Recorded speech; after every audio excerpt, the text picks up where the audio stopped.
Welcome to the Startup Grind. So welcome to Startup Grind. This is an awesome event that we do on a monthly basis here at Flywheel. It's part of a global network of entrepreneurs that's over 1 million strong, operating in over 150 countries and 450 cities around the world. And this is all about connecting, learning, and networking and helping each other become successful entrepreneurs. We do it by bringing in really successful entrepreneurs that have great stories to tell, like tonight's speakers, Steadman Harrison and Steve Beck with GoInnovation. So Steadman Harrison the third, there's 3 of you, right? Okay, 4, 4, okay, wow. Steadman Harrison came out of the Center for Creative Leadership and is the founder of GoInnovation. He has teamed with Flywheel's own Steve Beck to create a leadership development company that helps startups and large corporations design and deliver custom research-based leadership solutions. You can learn what to do when friction among co-founders or key employees creates risk for your startup. You can learn that tonight.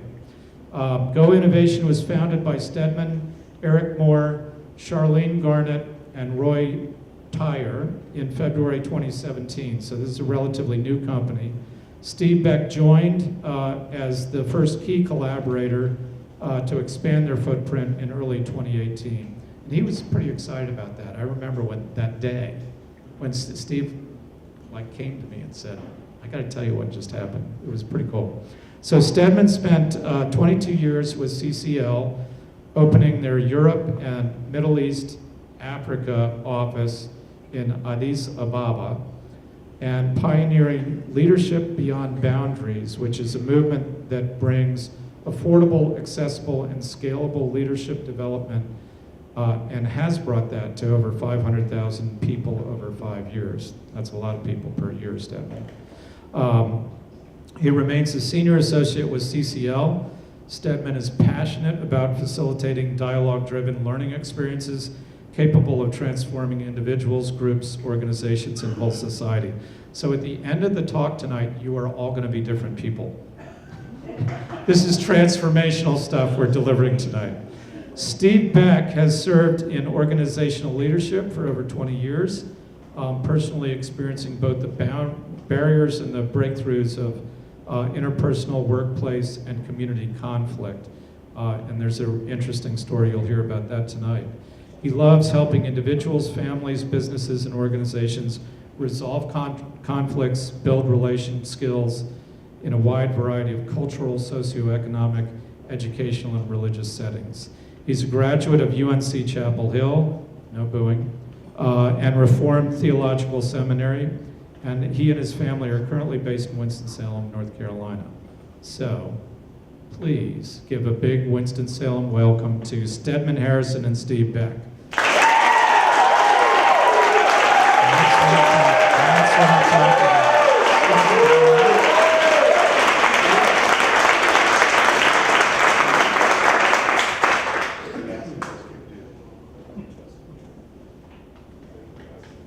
Excellent. Okay, Yeah, so we got sound. you guys are going to have to pass the mic back and forth. Are we okay? You can see all of us? Okay, good. So we had the opportunity to do a little pre-event interview with these guys. And you, Steadman, you told me that you started working at the age of 13. That's right, So yeah. that's like child labor, but we're going to skip that part. Went on to study at 4 universities and got involved in CCL because your dad had been there, right, as a university advisor. So we like to start with these formative experiences. How did you get going on this path? Tell us some of the inspirational things that happened. So the thing that I failed to tell you that I should have probably mentioned was that I was an only child, that my mother was a student of adolescent psychology, which makes me a guinea pig. And she basically did everything that she could to help shape all sorts of things early in life. But yeah, work ethic, I think, was one of those early formative experiences. And the idea that it was important to have loyalty, but also experience and adventure when I went to university. So yeah, 4 universities, 4 years, Yeah, no yeah. loss of credits. What's the 4 university thing? No Okay, loss of so credits.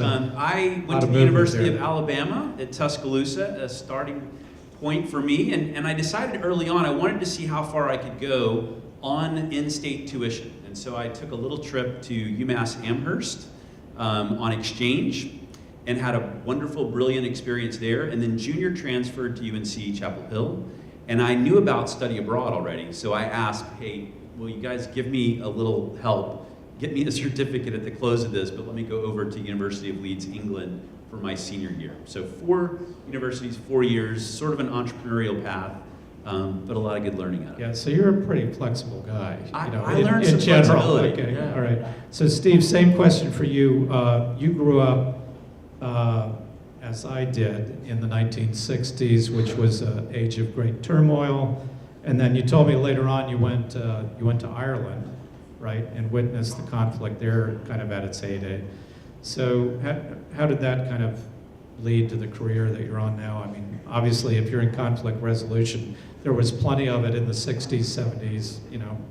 Right. I remember that from being very young. My memories from childhood are Vietnam War images coming in through the TV screen into our living room, at a young age. It's, John F. Kennedy assassination, Bobby Kennedy, Martin Luther King Jr. So those were, in terms of I grew up in a very small town.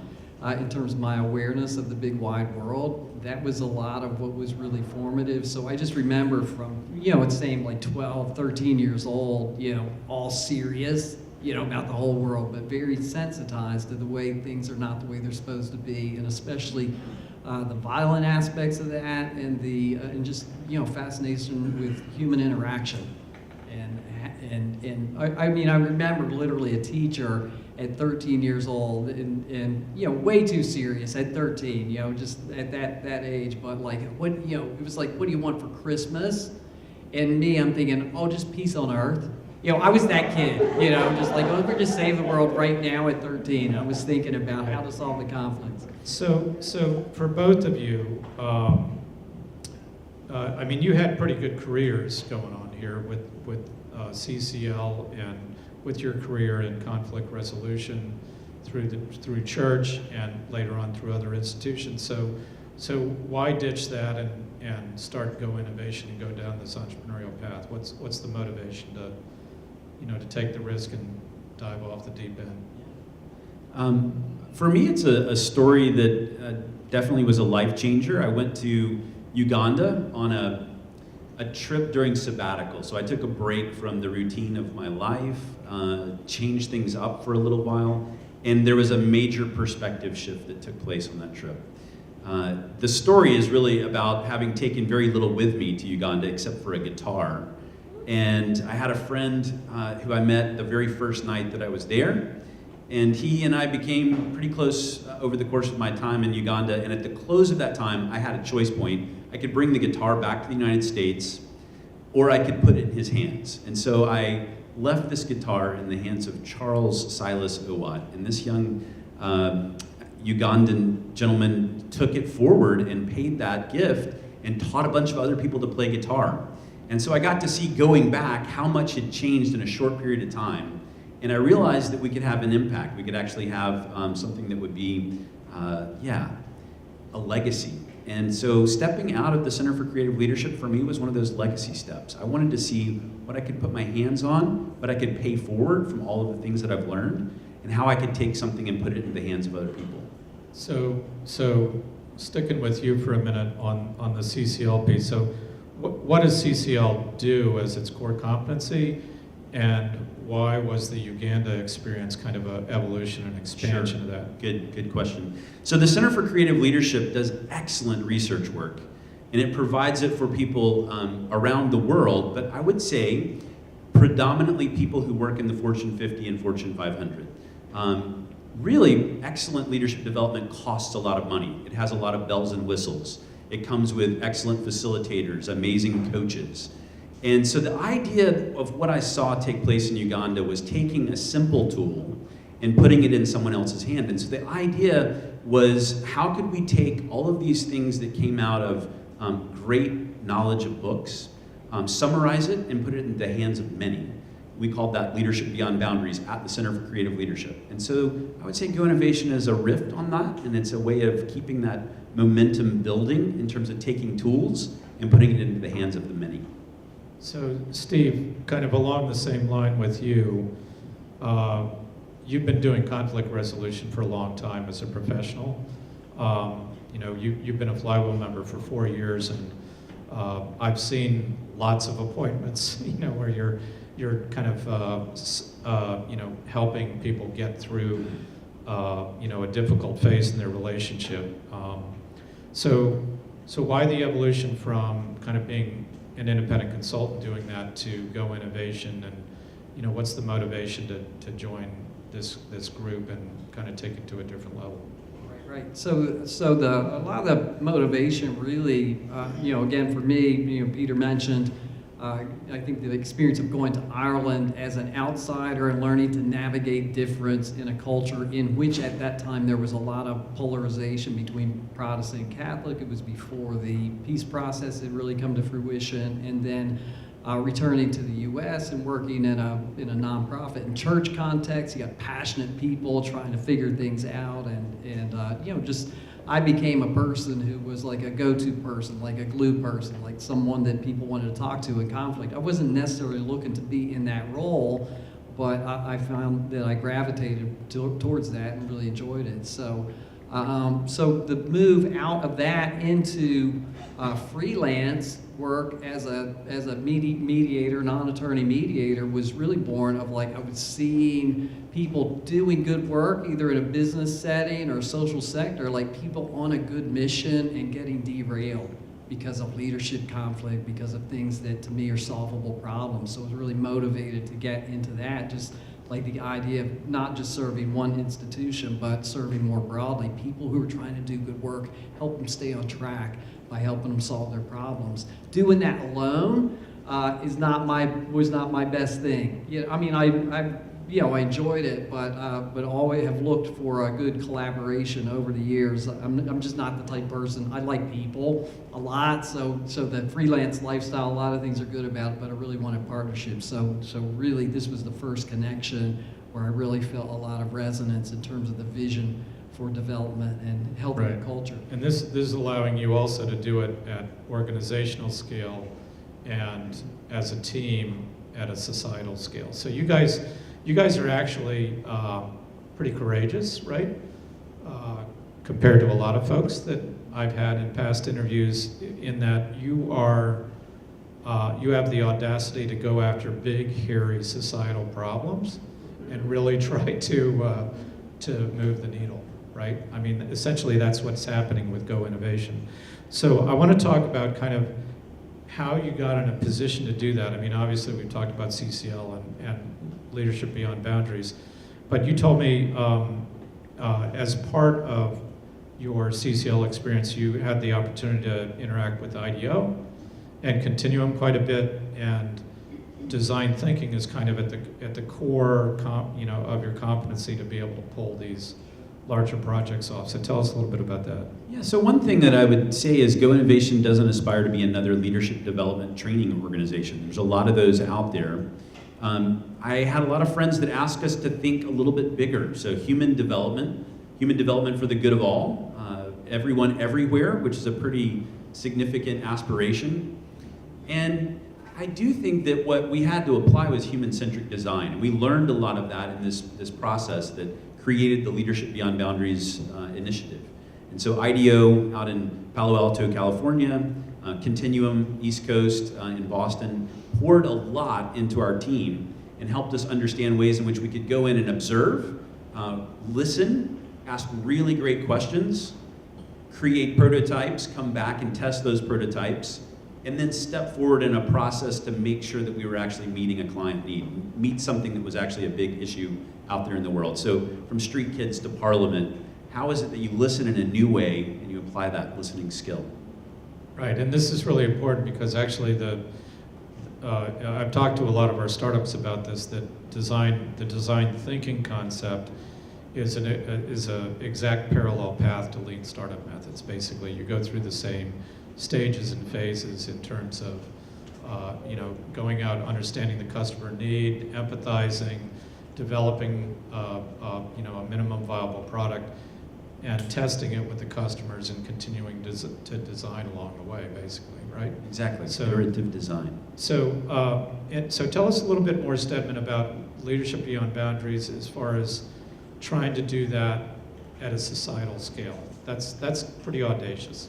It is, and I think what we had to find were a network of partners. So in Uganda, where we first started, in Kenya, and in Ethiopia, where I lived for 6 years plus, we were looking for those partners that actually would help us put leadership development, put all kinds of human-centric design in front of a larger scale of clients. We met some of those friends today, in fact. Samaritan's Purse was one of our first clients in Eastern Africa. And they were dealing with conflict resolution. They were dealing with the kinds of things that Steve is excellent at, but they were trying to deal with it between tribes, the Nuer and the Anua tribes in Gambela, a place that for hundreds of years had been dealing with peace and conflict issues. And they thought that leadership development could make a difference. And so we actually applied a lot of the lessons learned, and Samaritan's Purse was the implementing agent. We came in to do training of trainers and to prepare them, and to actually bring two tribes together. And we didn't know what that was going to look like when you brought them under the same house, under the same roof, to have conversations around leadership, but to develop them together.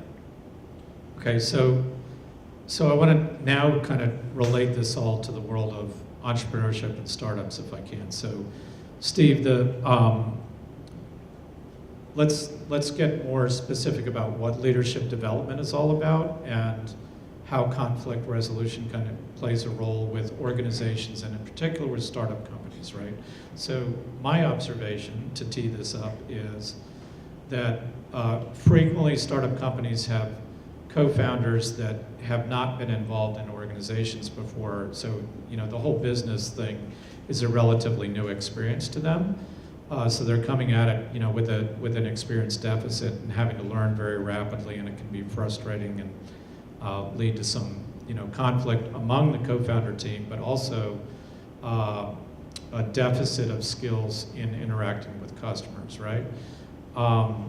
And then by the same token, a lot of our co-founders are very experienced business people that have had a career in a market vertical and really know it extremely well and see a new market opportunity, but maybe haven't worn all the hats that you have to wear as a startup company. So if you've been in the corporate world, right, you tend to have a specialized skill set, even if you're at the C-suite, and all of a sudden you've got to be everything, right, from a leadership standpoint.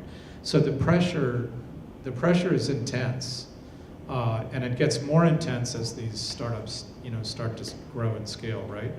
So let's break it down. Like, if I'm a startup, okay? And I've got friction between me and my co-founders. What kind of things do you do? Tell us what kind of development you take us through to resolve that problem and to make us, better at what we're trying to accomplish.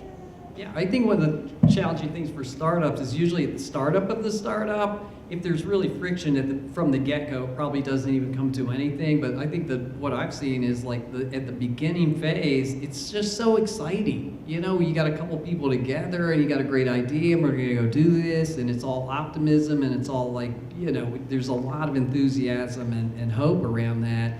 And so there's a reluctance, either a naivete, even though people know like there's plenty of conflict, and you might know that, more than half, 9 out of 10 startups fail, and It's not that bad. It's not that bad. It's not that bad. It's 7 out of 10. People don't want to admit how bad it is. Certain people don't want to admit how tough it is. Just saying. And probably 65% fail because of co-founder conflict or the startup team conflict. But everyone likes to say, well, that's all them. We'll be different. And so that's from the start, is just saying conflict's going to be part of the deal, and put as much energy into thinking about how you're going to solve problems and how you're going to work through your conflicts as you are in product development or developing your service. Like, don't be naive about it. Say, this is going to happen. How are we going to deal with it? And just getting people to admit that from the get-go. So tell us what some of the key skill sets are that if you have a co-founder team in conflict, what are some of the skill sets that you would bring to the table and say, let's practice these exercises or disciplines? What kind of things do you focus on? So, the first is really, again, the honesty and the self-awareness, and recognizing conflicts are going to come up, and then having the courage to talk about it. Like most relationships didn't blow up because of one horrible thing that suddenly happened. It's the cumulative toll of small things. So I think just a commitment to, if something doesn't feel right, ask about it, talk it through, keep things current. Don't let things build up. And then a lot of self-awareness to say, hey, I experienced this a certain way. This thing just happened. I just saw this text.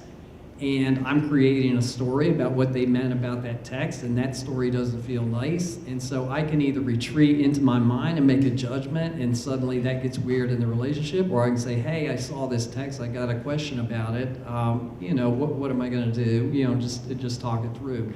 So I think those skills, just the willingness to talk, and willingness to, I'm creating a story in my head about what just happened, but I could question that, I could test that and see if my assumptions are right, and learn from that.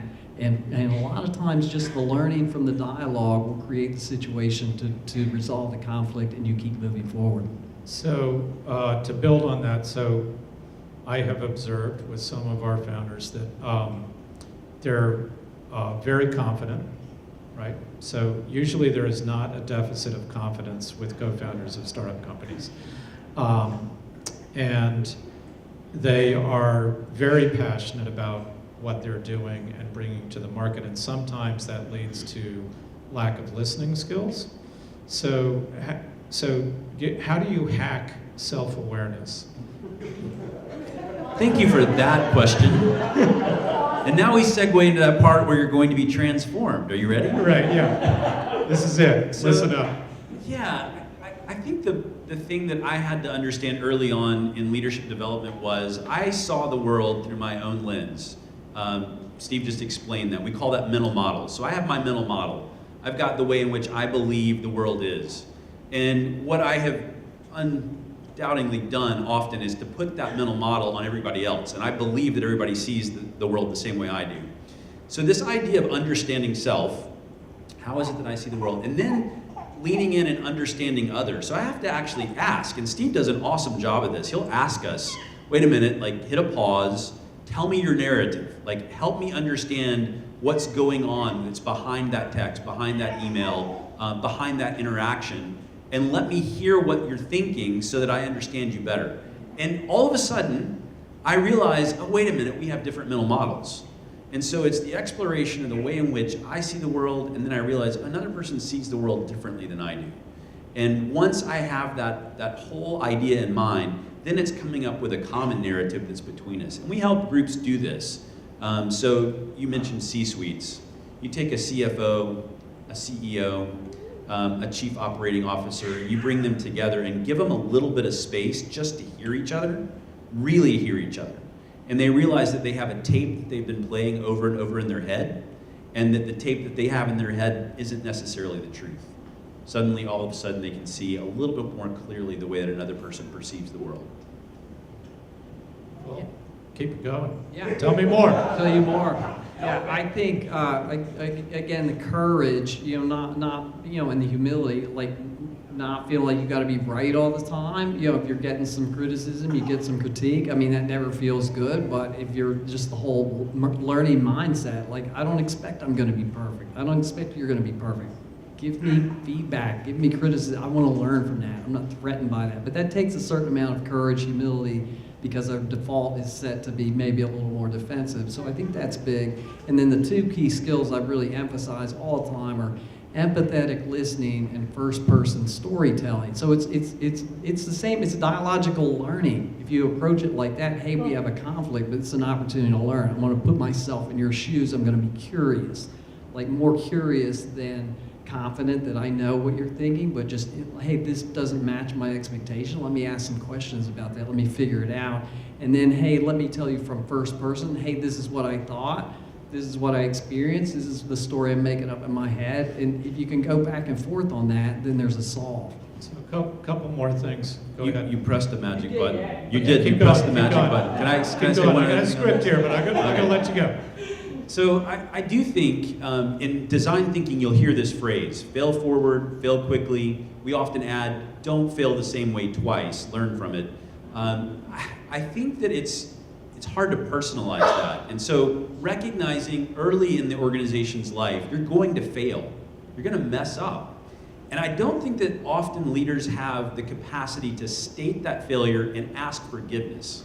And then to show some grace. So, I'm going to mess up, and I need my coworkers and co-laborers and whatever venture we're launching into to recognize that I'm not perfect, and to hold up the mirror so that I can see the imperfection in a kind way, and allow me the space to actually say I'm sorry. And we've been modeling that, and it's amazing when we practice what we actually teach, how that catalyzes and moves us forward. And people recognize it. They see the authenticity behind it. Okay, so 2 more hacks here that we're going to talk about on, I'm not sure if this is self-awareness or beyond self-awareness. So in the interview that we had, you talked a lot about personal growth. So I asked the question, give me examples of what leadership development is all about and kind of what you guys do when you're in the room with leaders. You talked a lot about personal growth, and then you used the term after action reviews.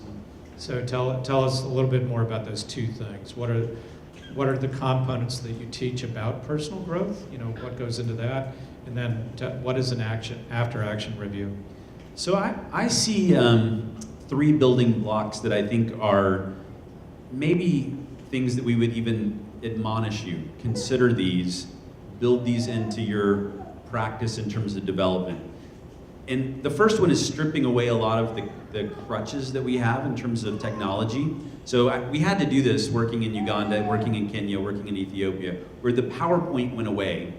And suddenly we were left with, how is it that I can communicate a very simple thing in an elegant way with just a marker and a flip chart? And so with a single marker and a flip chart, sort of like a stick in the sand, how can I draw an icon and describe to another person a concept that becomes sticky in their mind, usually a rule of 3? So, this idea of who I am. So social identity. So imagine 3 circles, sort of like a bullseye, given, chosen, core. What was it that I inherited I had no power over? What was it that I've chosen sort of since the age of agency? What's at my core? What's the filter through which I put my most important decisions? So that's an essential. And we are essentializing constantly. We do this with people's work all around us. When I say the words emotional intelligence, you've essentialized it. You have a foreframe in your mind, and you're thinking about self-awareness and self-control and social awareness and this idea of social skill and motivation. And we're constantly building these ideas that we would say we need to essentialize. We need to component, make them sticky. And then there's all kinds of things that we would say need to be put in the middle and explored. What are my values? What is it that's the filter? Well, I need something to be a guide. And then what's an experience? A challenge that I can actually be put through either as an individual, a team, or an organization that's going to test that knowledge, test that idea, take it from theory and put it into practice. And we do after action reviews on a regular basis. We did one today. So what are those? How does that work? Yeah, that is basically any meaningful project or even a meeting or an interaction just to come on the backside of it and say, how did that go? It's basically trying to learn all the time, just continuously in learning mode and just staying in that thing. And so not being threatened to admit failure or, hey, that didn't work very well. And so it's not, so really, it really requires getting out of a culture of blame and finger pointing and failure and insecurity about that, but just saying, hey, we're all going to be human, we're all going to make mistakes. A positive default assumption about the people you're working with, like we're all trying to contribute here, we're all trying to do a good thing, we're all going to make mistakes. Let's just commit to not be defensive and weird about that. Let's be able to talk about it and continue to grow and develop. So it's just like we're not going to get stuck and blaming each other and finger pointing and being insecure and weird. We're going to say, look, we're humans trying to get a good thing done, and we're going to be figuring it out as we go, and that's our commitment. We're going to stay positive with each other, keep learning, and that's going to accelerate all our learning, all our development. So these after-action reviews, it strikes me, are also kind of grounded in design thinking, but really critical for early stage companies, right? Because just asking the question, how did that go? And being honest about it and realizing that you have a personal responsibility for how it did go and not just dissing it, right? So I can't tell you how many times I've heard startups say, well, we had a great customer meeting today, but they just didn't get it. They just don't get what we're doing here. Well, yeah, but why didn't they get it? You know, what was your responsibility in making sure that what you're trying to convey to the customer was clearly communicated? And if they didn't get it, what did they not like about it, so that you can better understand their pain points and how to iterate on the development of your product, right? So I think one of the things I was taught maybe in the first 20 years of managerial life was it was an important skill to give feedback. So let me help take the blindfold off and tell someone else, here's the situation, here's the behavior, here's how it impacted me. What I think that leaders need to grasp is the power of asking routinely for feedback. right. And so after action reviews, it's the space to say, hey, please give me feedback. I need to hear what I did well, and I also need to understand the things that I can do better. Or let's debrief the situation. What did we see unfold? What did we observe? What do we understand? And we saw military units do this really, really well. So despite hierarchy, despite whoever was the person sort of holding the money bag, at the end of the day, after a major conflict, a lieutenant could challenge a general and say, this didn't happen the way it should have. This needed to be different. And they could talk about it in an open place without judgment and without hierarchy getting in the way. And that made a huge difference. So this kind of gets to the whole concept of mission and culture and how that drives performance, right? So help me connect what we just talked about with how important a sense of mission is for a leader to instill in their company, even at inception stage. So why is that important, and how do you kind of ground that in leadership skills? I'd be interested in what you have to say about this, but I think the mission is so important because if you know you're onto a good thing, if you believe in the cause that you're after, then to me that incentivizes doing the hard work of learning to relate better, of you want to grow, like you really believe in the product you're developing or the service you're providing or the mission you're trying to accomplish. Like, it's bigger than my ego, like, hopefully. It's bigger than the egos of the team. It's like, we got a good thing. Again, we're positive people trying to do a positive thing, and we're not gonna sacrifice the mission for the sake of preserving something I'm insecure about. So I think it's that. It's just bigger than me. It's bigger than Right. our team, and so that incentivizes learning. So I moved back to the United States 3 years ago, and we had a choice. Where do we move back? Where do we settle? We settled in Tupelo, Mississippi, so home of Elvis Presley. There's a few other things that drew us to Tupelo in terms of family roots. The head of the Community Development Foundation asked me recently, he said, how is it that you've attracted talent to Tupelo? Like, are you selling Tupelo? And I said, no, I'm talking about the mission and the vision and the values of the organization. And people are drawn to it. They're willing to leave places like Seattle where they have Mount Rainier in their backyard. They're willing to leave Chicago with all kinds of entertainment in their backyard, and they're willing to move to Tupelo and invest and be a part of something. And it has to do with relationship, it has to do with people, it has to do with that genuine mission of wanting to change the world, make the world a better place, and the ways in which that gets communicated between people. So that actually is a great lesson. We've been recently having dialogue about how we support growth stage companies, and one of the areas that they've asked for is assistance when recruiting key employees into the Winston-Salem market. So I'm going to add that to the list as, push the mission that you're on. You know, the mission is what creates a sense of fulfillment, purpose, and is more important than the buildings and the infrastructure and all that stuff, right? And you hit on something in the introduction. So we talk about individuals, and we invest in individuals. We talk about groups and teams, organizations, and then we also mentioned this whole idea of societal level change. I would love to ask the question, since we're in Winston-Salem, be thinking about this. What is the mission of Winston-Salem? Like, what is it that the city is trying to accomplish collectively, and how do you fit into that? In other words, how is it that your work, your entrepreneurship, the thing that you're launching actually fits in with a mission bigger than just the niche that you bring, and it actually becomes part of that fabric? It's a network. Cool. So one of the other things that we talked about was when we were discussing the mission-oriented attitude or mindset, is you begin to shift from a dependent mindset to an interdependent mindset. So elaborate on that a little bit for the audience. What exactly do you mean by that, moving from being dependent to being interdependent? So these are cultures of leadership, and this work again was pioneered at the Center for Creative Leadership. The idea being that we've come from dependent frames. We're coming from places where, especially in American history, in manufacturing, we looked to a dependent frame where there was clear hierarchy. There was somebody who was at the top of a system, and you can imagine the pyramid below them. And the person at the top of that system set the vision, set the idea, this is where we're going, and everybody else saluted.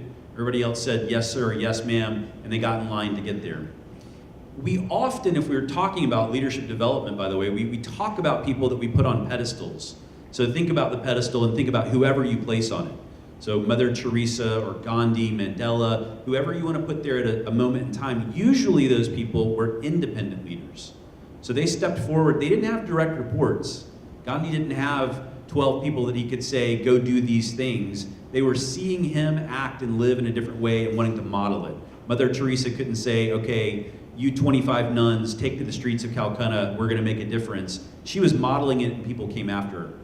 And then we had this discussion at the table here just before we got started, this idea of the African Ubuntu. Maybe you've heard of this, a Zulu term. The idea is that I am because we are, Ubuntu. It's interdependence, it's tribal. It's the concept that the vision or the mission or the values of the collective is more important than any one individual. And so if we're going somewhere, we're gonna hold each other accountable, we're gonna do it together. If you want to go fast, go alone. If you want to go far, do that thing together, and you're going to actually get there. So this is that interdependence. Cool. So Steve, any final thoughts for Q&A?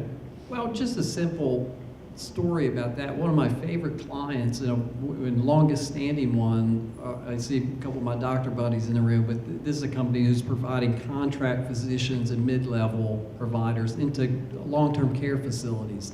And so a doctor, just saying, could come in with a dependent frame. Like potentially a doctor could come in saying, I'm used to being the smartest person in the room and being in charge and telling people what to do. But in these facilities, it's a different world because they're exposed. There's no office. There's no set schedule. They're dealing with patients, family members, facility staff that don't work for them, but who have to work with them. Plus, so having to attend to really difficult late stage of life issues, making critical medical decisions while interacting with nursing staff, paying attention to the business needs of the facility, insurance pressures, reimbursement pressures. It's a very complex environment, and it's not as structured. And so developmentally, what we're doing with those physicians is helping them learn to adapt to an environment that requires a lot more nuance and complexity. So I think it's a very interdependent environment. So that's a simple story, but that you could scale that out as big as you want, but the interdependence and needing to work together. Yeah, so my two final thoughts on that whole conversation is we're beginning to see something really great happen in our startup community here in the region, which is that the startup companies more and more are working with each other. So they're incorporating each other's products into their own products and that type of thing. So that idea of interdependence within the community of startups that are being formed is starting to happen, and it's a really powerful thing in terms of kind of surcharging what's happening with the startup organizations. And then the second thought I have that you guys triggered is when our startups are calling on customers, which can be a major learning experience. Just the act of doing those calls and developing the customers, having a mindset of interdependence is really helpful. If you're working on customer development, it's not a one-way street. You're not just trying to sell them a product. What you're looking for is an interdependent relationship that's going to last a really long time.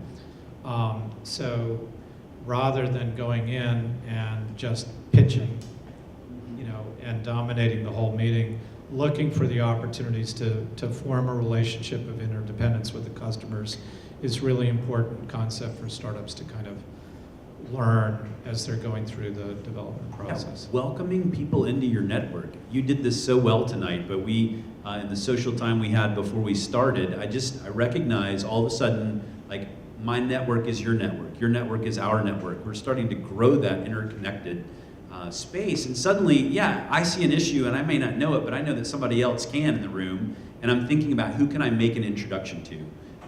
We say there's plenty of business out there for all of us. It's about getting the right people connected so that we can see that good work take place. And I think that's a mindset shift. That's a mental model shift. And it moves from scarcity to abundance. And I will say to you, open your networks up rather than making more people similar to yourself in your inner circle. Find different people that you can bring into that circle because they're going to complement. They're going to twin in ways that you may not be able to get to a different place. We twin in a lot of ways. Okay, so you guys ready for Q&A? I just, one thing, one more on thing. this point of interdependence. So, I mean, I just look at this room, and so I've been a freelancer, but most of you guys in here who know me, like, I didn't launch out and like really fancy and successful. It's been a grind, and a lot of you are here tonight. It means so much to me, and you've been a part at some stage along the way of encouraging me, hiring me, helping me, giving me insight, whatever, learning from Bobby, other people starting stuff like you guys, Luke and Melissa, like, I jumped out with a great big idea and then realized about 2 months in, like, wow, I don't really know what I'm doing from a business standpoint. And so I'm painting houses and I'm trying to just scramble, getting money together, just trying to survive. And you guys just being so positive with me and helping, so it's just an example. It just struck me when you're saying that in the room, I've been a freelancer, but very much living an interdependent life because of all you guys who have given so much to me and I've learned from, and that's how it works. So we forgot to charge you for all that, right? Sorry, I didn't mean to kill it. So let's go to Q&A. So who in the audience has a really cool question? Okay, Bob. And do I run out through the microphone? I'm going to do that part. You guys, I'll be the runner. I don't know about cool, but I have a question around with startups. What are some 3 activities that we could do ourselves without involving, like, what are some practices that we could do so that we could collaborate, co-create, just foster that collaboration spirit so that we don't kill each other during build time? Yeah. So I love that that's the alternative.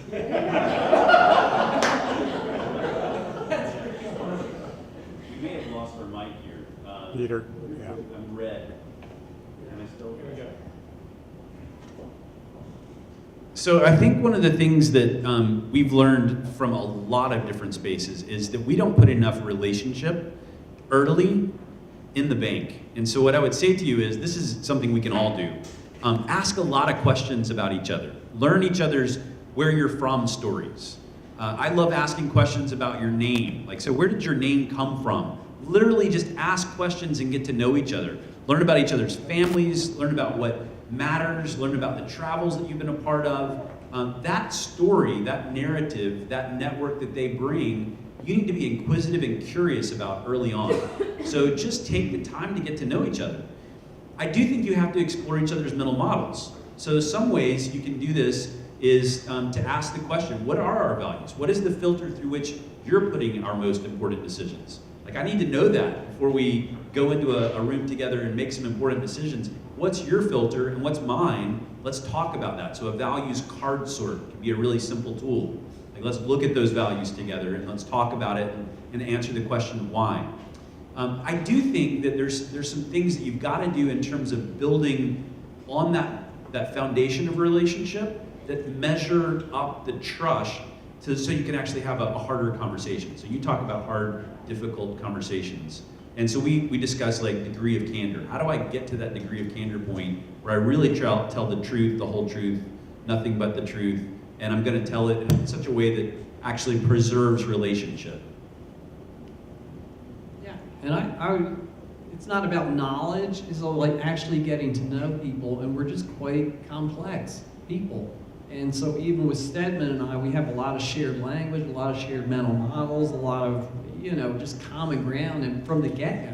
I mean, our first call, like, it just felt a ton of resonance, and we're having to do the very things we're talking about. I mean, just this afternoon, we're debriefing a little bit of a weird interaction we had last week, It's just, but we're able to talk about that. Neither of us are threatened about that. And so I learned more about him today, he learned more about me. It's like we're doing, it's not about knowledge or like you're a bad person or whatever. It's like, it's the business of keep getting to know people and go deeper and learn different nuances. How did you respond to situations? So I think just setting that expectation, we're gonna keep learning, we're gonna keep talking, and whatever exercises you can do, if it's after action reviews or you're gonna do something creative, watch a film together and discuss it and learn something about that, or do like our simple chart with social identity, given, chosen, core, just little, we could give you ideas, very simple things that you don't need a facilitator to come in and do, but would be really creative conversation prompts that just keep talking. We're going to go Michaelis and you guys repeat the question. Okay, so this question is kind of about decision making, once you're in a startup and founder district and all those kinds of things.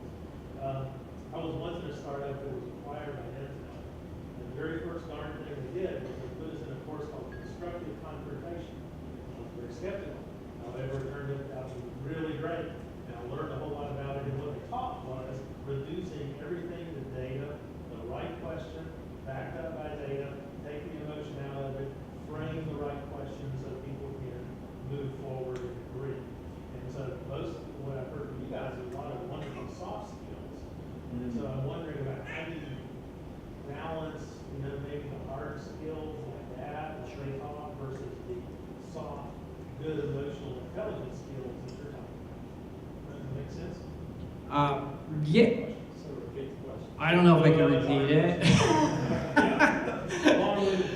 But so basically, so confrontation or conflict management, reduced down to just look at the data, just look at the facts, ask the right question and all that. And okay, I get that, and I push on it and say there's no just raw data. Like everything gets interpreted, we assign meaning to things. So I think that's a bit naive to think there's a pure fact or a pure piece of data. Right, so I understand that engineers could think that way, and I would still challenge the engineers to say you're actually, we're interpreting everything. So yes, the facts are important, don't ignore those, but don't pretend like, well, there's just this fact and there's this piece of data, because then it tends to degenerate into a fight over whose data is right or whose interpretation of that. So I think you have to take the next step of saying, I'm interpreting, I've created a story around this piece of data, what's your story? And there has to be some narrative sharing and some problem solving that's more nuanced. So I think you just have to do both. I'll add to that just real quickly the idea that a lot of organizations will hire people based on the hard skills. So they look at it in terms of the CV, the resume, they recognize that, and they're not checking out the soft skills. And so oftentimes it's the process of development to bring a heavier focus on the soft skills. Folks come in with great, tremendous tech skills, hard skills oftentimes. They're individual contributors. How is it that we balance that out with a lot of understanding about how we work between people rather than just through a process? Yeah. Yeah, I have a question. Like, so you're talking about the data-driven decision. What are we doing with like KPIs? So if you agreed on the meaning of the term, now you're either hitting it or you're missing it. So I'm a big fan of data-making decisions, and I love moving emotion. So because of that, I can be very cold, all right? So how do you, like, I think sometimes the data tells you what it is, either you're good or you're not. You know, gotta let you go if you're not good, and I'm a founder kind of guy, right? So, like, it's important building the right team around the right competencies, and if we don't have the KPI, key performance metrics in place, then we don't have any way of measuring our success or not, and I'm feeling good just to put me out of business. Right. No, the KPI is important. Don't hear me say dismiss the data, but just pay attention so you get data of like, our sales were down, whatever. And so you're going to interpret that. Why is that? You're going to interpret it. So I just think it's both. Like pay attention to the metrics and to the data, but you're always interpreting. Like if you're getting a lot of, we're going to do work this week with, regarding employee retention. And so they want to, improve employee retention. And, so if you're getting turnover, like why, there may be different interpretations of why that is. So it's data plus the interpreting. And I think it's, I'm always having to correct on the data side and the social sector because people just want to be nice and get along and don't think you can measure like soft skills or outputs and all that stuff. So probably depending on the environment, they need either more emphasis on like, hey, let's pay attention to the soft skills and interpretation, or maybe if they're all about like, oh, let's just pretend like we're all happy all the time. It's like, well, let's look at the data. It doesn't suggest we're doing so great. Let's be honest about what's actually happening and deal with some problem solving. So does that make sense? Yeah. And another thought that I would just add is when we go to talk to a client, whether that's an individual or a team of people, we speak their language. So if they're interested in key performance indicators, if they're looking at triple bottom line, whatever the detail is that is really their language, we adopt that. So we pivot. If we're talking to a very technical group, you can imagine a CFO is going to ask a different set of questions oftentimes than the CEO. And so we actually shift in the moment. So I will lean on CFO language, speaking to that CFO. I'll lean on CEO language, talking to that CEO. I think it's really important to go in with the understanding of who's the audience and what are the things that matter to them and where do we meet them in that conversation. So we get the freedom tonight to talk from our hearts. We love soft skills, man, we are all about them. But we can also pivot and talk very technical terms with an organization that's got strict measures that they're trying to get. And metrics and evaluation matter. What is the return on the investment? At the end of the day, do people stay with the organization? Is the bottom line changed? All of those things do matter. When we're working with a client, we're like, that's one of the questions in terms of the proposal stage is like, okay, we'll work on these leadership skills, soft skills. What will be, from a business standpoint, the sign to you that this is helping your bottom line, helping your business grow and succeed, right? So, and we want them to identify that, and we want to be tested on that. We want to know actually that the soft skills and the leadership that we're developing is actually affecting the business bottom line, the accomplishment of the mission in a positive way that's measurable, right? It has to go together. Please, back of the room. Can I add just one thing? So on the subject of KPIs, I think this is really kind of important for the startup community, which is it is extremely important to set KPIs and measure them. Frequently, founders set KPIs too high for what the team is actually capable of performing to, all right? And so if you're not able to hit your numbers, you don't want to demotivate your team by, basically inculcating a sense of failure as opposed to the opportunity for learning, right? So either the measurement is wrong, or the goal was incorrectly set, or there's a performance issue going on, and you want to dig deep into that. You want to create an environment where it's okay to ask, well, why didn't we hit the number? And then in response to that, why is that the case? And why did that happen? So it helps you kind of build a much higher performing team by being open, not just being black and white with your KPIs, but really digging deep into what's behind the actual performance leading to the output. And do we need to adjust our goals? And the reason that's so important is also that's where the inspirations come from, right? So the lesson, I guess, is don't diss your KPIs, don't dismiss them or move through them too quickly, because that is a huge learning opportunity. It's also where you can get new inspirations that can really motivate and energize the company. Just to build on that, I think our board of managers made up of people from Krispy Kreme here in our backyard, Deloitte, people who came out of the AT&T system for 35 plus years. Believe me, they ask us for KPIs in GoInnovation. So they want to know, what are your metrics and evaluation? How will we know if you're succeeding? And they let us know and hold up the mirror kindly when we're not. So it's important. Yeah, absolutely. You had a great question. My question was, for startup businesses, it's really exciting and energizing to pour in these soft skills, the emotional intelligence, and then once a business goes through time, it's kind of like marriage.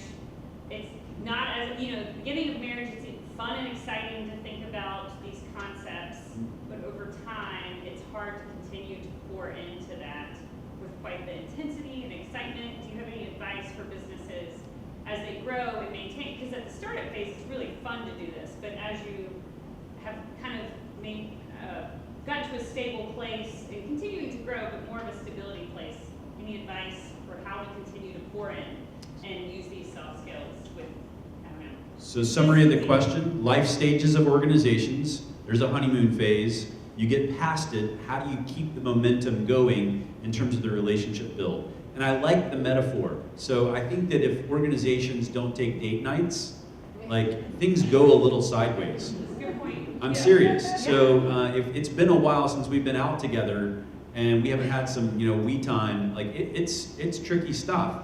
And so we have to go back to the roots of attending to the relationship and make sure that we put that into the bank again. I see organizations burn out their relationship, and they've just gone a long time coasting on honeymoon phase and haven't come back to actually say, you know what, we need some romance. We got to stir and rekindle the fire, get back to some of those things that brought us together in the first place. Anybody else? Another question, please.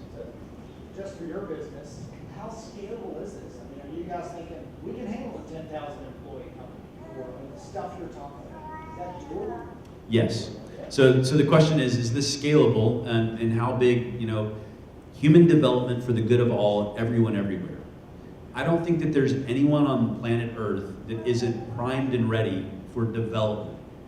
This is just a belief that I have. When it comes to leadership, I don't believe that leaders are simply born and have a predisposition. I believe that some people are born with maybe a lot more opportunity, but we can work with street children in capital cities around the world, and we can see them develop all kinds of leadership skills and become fantastic leaders. So my answer to your question is, it takes network, it takes partnership, but there's no end to this scale that we should have or could have. It comes back to an earlier piece that I want to be really clear about. We want the Center for Creative Leadership to succeed in its mission for the benefit of society worldwide. We want to be a catalyst. We want to be a partner, not to say that they're doing it wrong, that they haven't thought about something, but to say, how can we help as an innovation engine that's outside of the walls? Because sometimes an institution that has been around for 45 to 50 years has a hard time seeing itself or doing the next stage of the work without a partner that can see from a different lens. I want to be one of those partners that helps fan the flame and get them to the next stage of fulfilling their mission. So lots of friends that can be at the table, lots of partners that can make that work happen. Yeah, and one of the encouraging things on the scalability question was, and what I love about these guys, and makes me really excited about partnering with them, is just the simplicity with which they're presenting the ideas. Again, something you can draw on the stick in the ground. And so it doesn't require a long, another degree, doesn't require you to read 3 books and then you get it, doesn't require certification and then you got to keep relicensing. It's a simple idea. Take it, go apply it to the people you influence, come back if you need coaching. So that the scalability comes from the simplicity and the empowerment, and you go. So if it's up to us, like delivering to 10,000 people, then no, that's not scalable. But if it's up to you, we give you something simple that you can run with and makes sense, and you influence. So it's the network, and it's the empowerment, and it's the mobilization of lots of people carrying that forward. Yeah, we were talking today with friends that are trying to multiply this work in Myanmar, multiply this work in Morocco. We won't go necessarily to Myanmar and Morocco. I'll be in Nigeria next week after that Ethiopia, but we can't cover the whole earth. We need a lot of friends who have a passion for this, and we simply want to, again, point them in the right direction, get some skills and tools behind their belt, and send them out with a network behind them to help them succeed. Great question. I think we've hit our time here, so how about a big hand for GoInnovation?